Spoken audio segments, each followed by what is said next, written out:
Vous écoutez toujours Danscussion & Co sur choc.ca. Alors, quand il ne nous livre pas son appréciation de pièces chorégraphiques, notre cher, très cher Robert Saint-Amour saisit l'espace de sa chronique pour nous partager ses plus intimes réflexions de spectateur. Alors maintenant, pour vous, voici les besoins du spectateur, un billet de Robert Saint-Amour. Bonjour Robert. Bonjour Maude, bonjour tout le monde. Cette semaine, honnêtement, je ne savais pas sur quel pied danser pour choisir le sujet de ma chronique.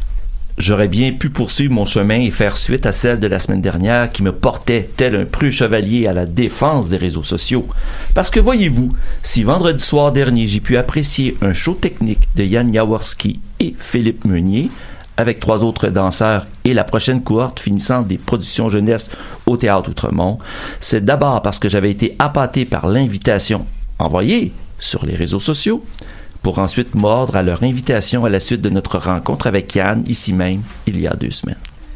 Mais je voudrais plutôt revenir sur ma sortie à l'usine C, dans le cadre du festival Actoral, pour assister à Fléau, une œuvre de 5 heures d'Alex Huot et de Dave Saint-Pierre. Comment arriver à aborder ce type d'œuvre avec vous?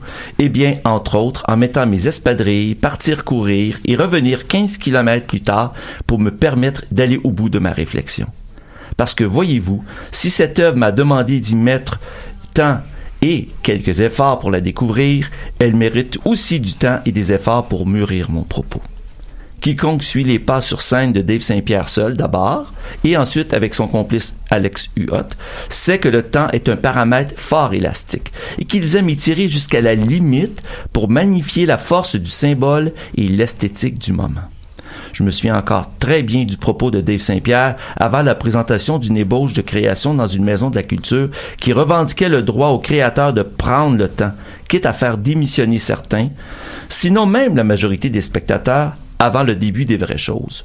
Je me rappelle aussi de la pornographie des âmes et un peu de tendresse bordel de merde qui me demandait de ressentir jusqu'à la limite, ma limite, le malaise devant les différents tableaux. Peut-être maso le spectateur, peut-être pas, qui sait. Mais il y trouve son compte et revient. Voilà donc pourquoi je me retrouvais au début d'une très longue file d'attente pour découvrir Fléau et ses épisodes de vie déclinés en 5 heures. J'étais averti, les spectateurs s'attendent beaucoup à répondre à certains types de codes et à ce qu'un spectacle réponde à certains types de codes. On devrait y avoir le droit de les briser. C'est pour ça qu'on fait Fléau, disait Alex Huot en entrevue et que j'ai pu lire dans le journal Le Devoir. Mais ceux et celles autour de moi, qui rempliront full la grande salle de l'usine C, que viennent-ils chercher? Et savent-ils ce qu'ils vont y trouver? Ce groupe de jeunes hommes et de jeunes femmes de la vingtaine qui est là, cette femme avec sa grosse valise qui lui sert de sacoche, merci Catherine Lalonde pour l'info, ou ce spectateur derrière moi qui me disait, et que c'est une première fois pour lui, à découvrir une œuvre de Dave Saint-Pierre, pourquoi font-ils la file avec moi? Je ne saurais dire.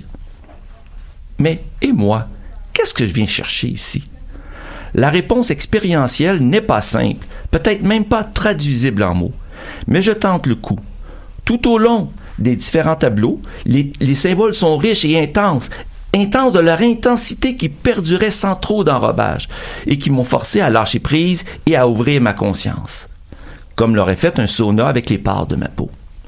Cette façon de m'interpeller, de me bousculer et de m'amener dans un état d'inconfort, de déséquilibre, moi, je trouve cela important, sinon essentiel pour mon propre équilibre.